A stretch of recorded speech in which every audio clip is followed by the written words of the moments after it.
Alright, I got 3 minutes, so let's go. Dogman is a government experiment. Human wolf hybrids created as biological weapons for the military. This theory sounds more fucking nuts that Dogman could be some kind of interdimensional being linked to aliens or UFOs. But the more I thought about it, the more I'm like, fuck, maybe this actually makes sense.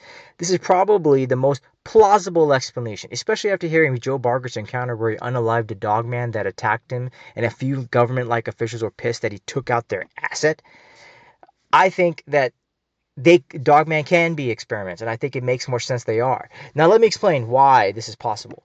The number of people claiming to have seen Dogman or similar creatures really took off after the famous song The Legend, which was an April Fool's joke played on a radio station in Traverse City, Michigan, back in 1987. After that, people started calling in saying they'd seen something similar years before the song.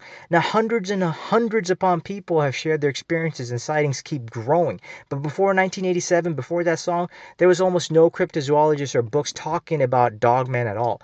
Back in 1920s, a Soviet biologist named Yila Ivanov received funding from the Soviet Academy of Science to create a hybrid between humans and chimpanzees. The goal was likely to explore the ideas of super soldiers after World War One. His experiments failed, but when he proposed inseminating human females with chimpanzee sperm, this fucking mother, the government stepped in and shut him down. His files were sealed and never seen again. That was the only publicly recognized human hybrid experimentation.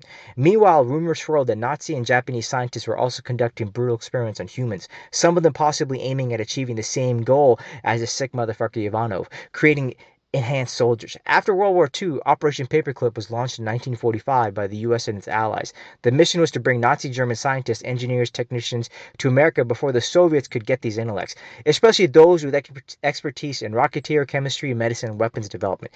Captured Nazi medical researchers like Joseph Mengele and Sigmund Roscher had already performed horrific experiments on humans to test endurance, cold exposure, oxygen deprivation, and injury recovery. They also used dogs, horses, and even apes in behavioral endurance studies for military purposes. Who's to say that that research didn't quietly continue on U.S. soil? So here's the question. Could the rise in dogman sightings from the 1950s to now, and the lack of sightings from ancient history, like we see with Bigfoot or even the Yeti, be because these dogmen are government-created human-wolf hybrids post-World War II? Could it be that some of those captured Nazi scientists were asked to continue their research, this time for the US government, to create human hybrid dogman creatures as biological weapons? When you look back at history, this government experiment theory that dogman is starts to sound a lot less crazy.